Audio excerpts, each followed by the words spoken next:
Mahad तालुक्यापासून 20 kilometre अंतरावरती असणाऱ्या दासगाव खाडी पट्ट्यामध्ये सावित्री नदीच्या पायथ्याशी वराठी गावामध्ये मेरीटाईम बोर्डाकडून जेटीच्या दुरुस्तीचं काम करण्यात आलंय।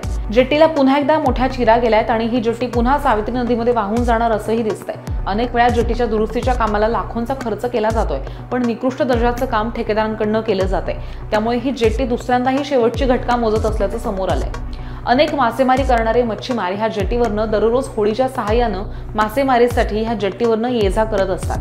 जर ही जेटी पाण्याच्या प्रवाहानं वाहून गेली तर मोठ्या प्रमाणात अपघात होऊ शकतो।